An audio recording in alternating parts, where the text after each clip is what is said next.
இது ஃபர்ஸ்ட் மலேசியாவின் செய்திகள் உங்களுக்காக.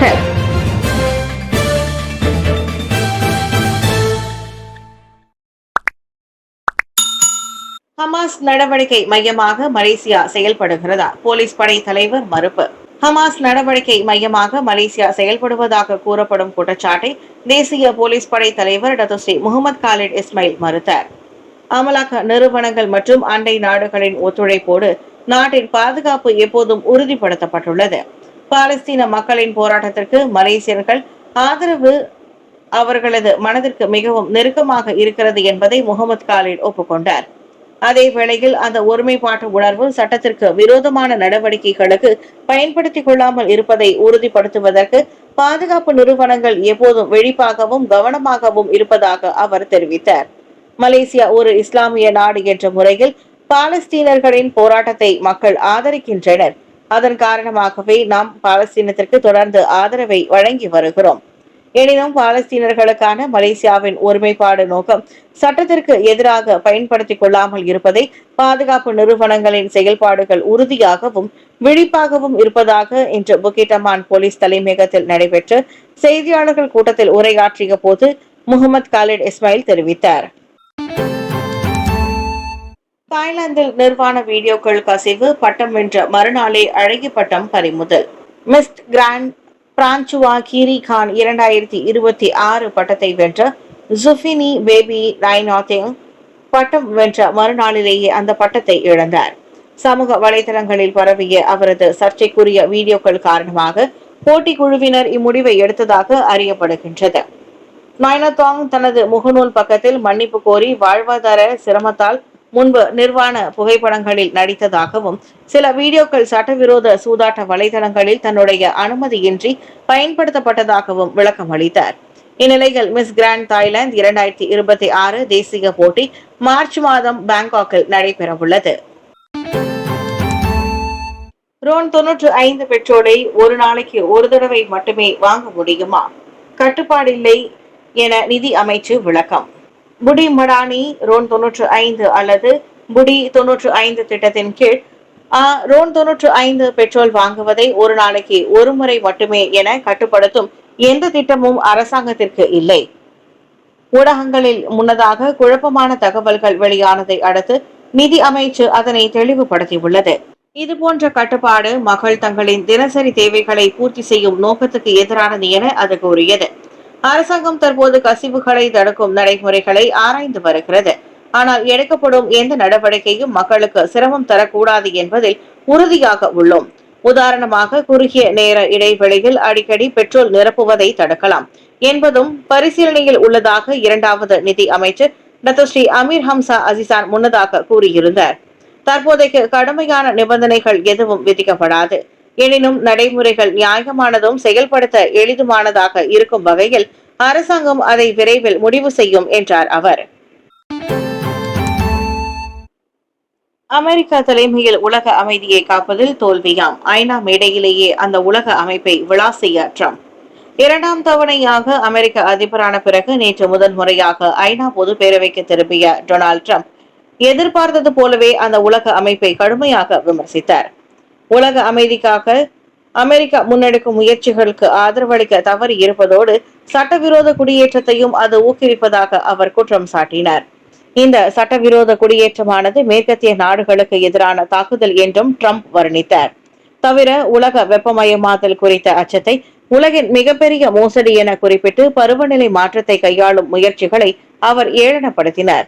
இவ்வேளையில் வாஷிங்டனின் நெருங்கிய பங்காளிகள் சுதந்திர பாலஸ்தீன நாட்டை அங்கீகரித்திருக்கும் நடவடிக்கையானது ஹமாஸ் தரப்புக்கு வழங்கப்பட்ட சன்மானம் என சாடியவர், அமைதிக்கு திரும்பும் ஒரே வழி என்றால் அது சிறைபிடிக்கப்பட்டவர்களை விடுவிக்க வேண்டும் என்பதே என்றும் வலியுறுத்தினர். இதனிடையே ஐரோப்பிய நாடுகளுடன் சீனா மற்றும் இந்தியாவும் இன்னமும் ரஷ்யாவிலிருந்து கச்சா எண்ணெய் வாங்குவதை ட்ரம்ப் விமர்சித்தார். எனினும் மாஸ்கோவுக்கு எதிரான எந்த கடுமையான தடைகள் பற்றி அவர் அறிவிக்கவில்லை. தெலுக்கேந்தானில் 7 வயது சிறுவன் கால்வாயில் மூழ்கி உயிரிழப்பு. பேராக் தெலுக்கேந்தானில் 7 வயது சிறுவன் ஒருவன் சுமார் 2 மீட்டர் ஆழமுள்ள கால்வாயில் விழுந்து உயிரிழந்தான். இன்று அதிகாலை அவனது சடலம் மீட்கப்பட்டது.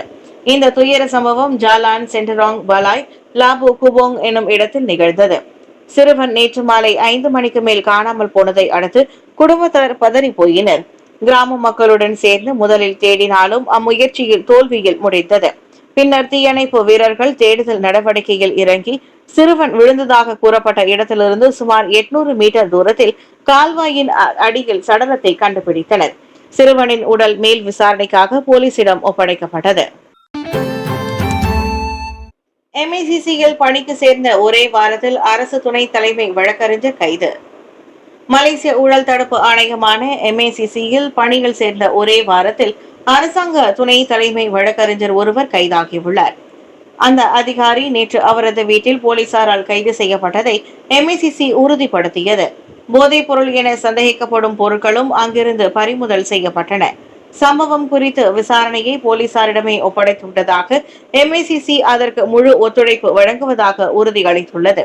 எந்த சூழ்நிலையிலும் தவறான நடத்தை, சட்டமீறல் அல்லது குற்ற செயலுடன் MACC சமரசம் செய்யாது என்று அறிக்கை வாயிலாக அது வலியுறுத்தியது.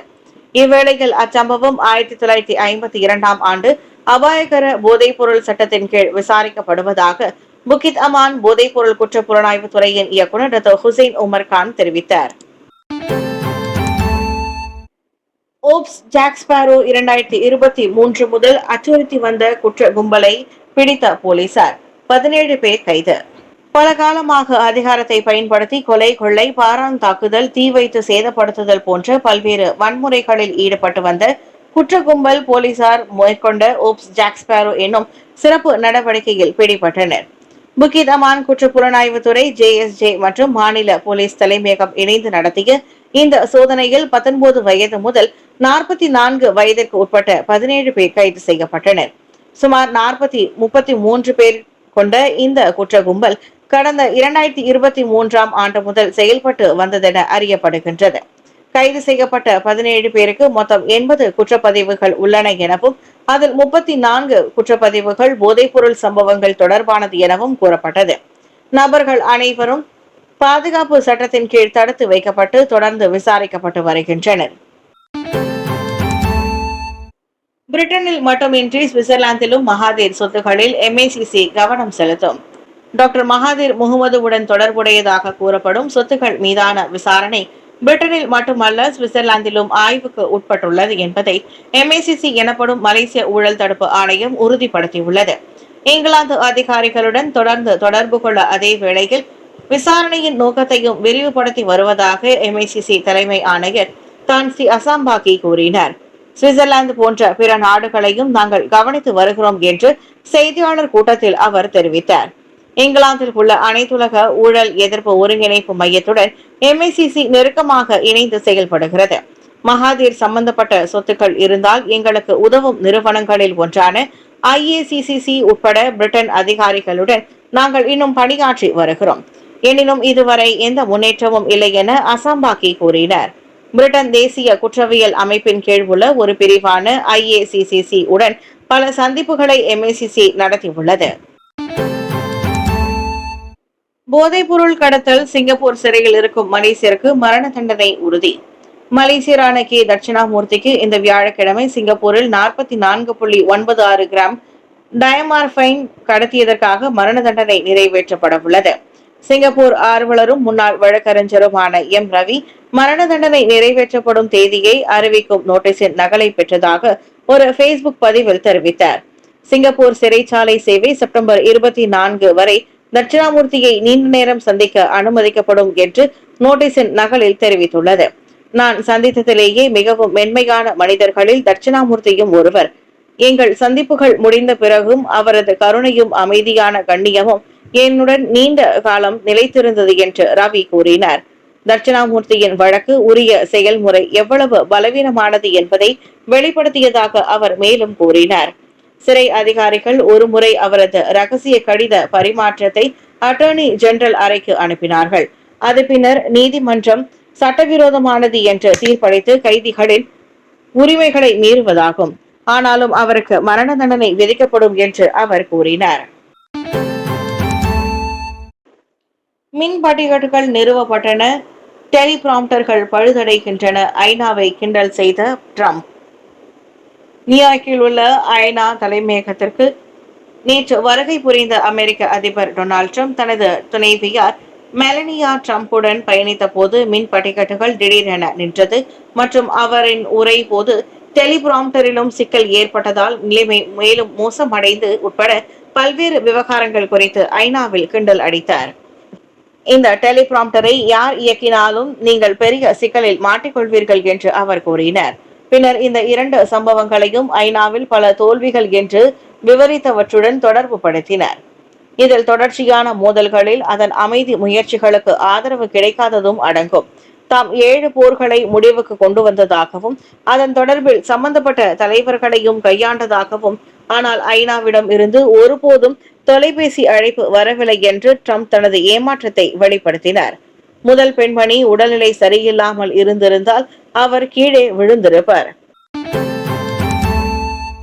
வயது குறைந்த பாலியல் விவகாரம் சிறார்களுக்கு பாதுகாப்பு தேவையே தவிர தண்டனை அல்ல. நான்சி சுப்ரி.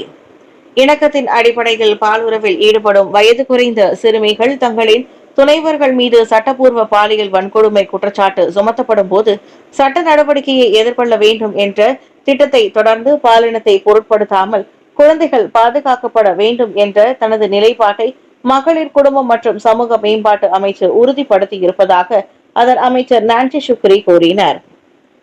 அத்தகைய வழக்குகளில் உள்ள சிறார்கள் பாதுகாக்கப்பட வேண்டும், வழிநடத்தப்பட வேண்டும் மற்றும் மறுவாழ்வு அளிக்கப்பட வேண்டுமே தவிர தண்டனை நடவடிக்கைகளுக்கு உட்படுத்தப்படக்கூடாது என்று அவர் கேட்டுக்கொண்டார்.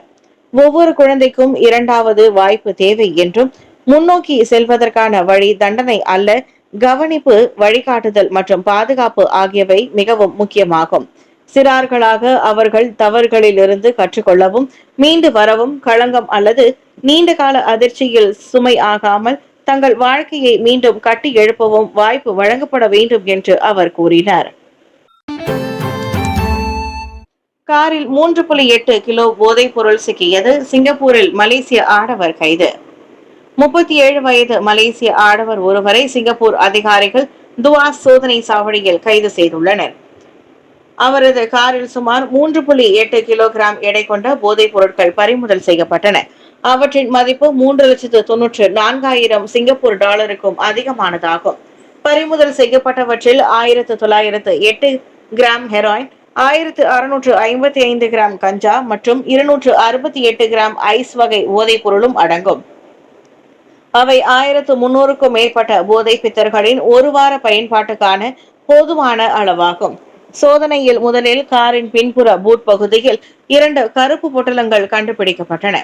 பின்னர் காரினுள் மறைத்து வைக்கப்பட்டிருந்த மேலும் 6 பொட்டலங்கள் சிக்கின. சம்பவம் தொடர்பான விசாரணை நடைபெற்று வருவதாக அதிகாரிகள் கூறினர். சிங்கப்பூரில் போதைப்பொருள் தவறான பயன்பாடு சட்டத்தின் கீழ் குற்றம் நிரூபிக்கப்பட்டால் சந்தேக நபர் மரண தண்டனைக்கு உள்ளாகலாம்.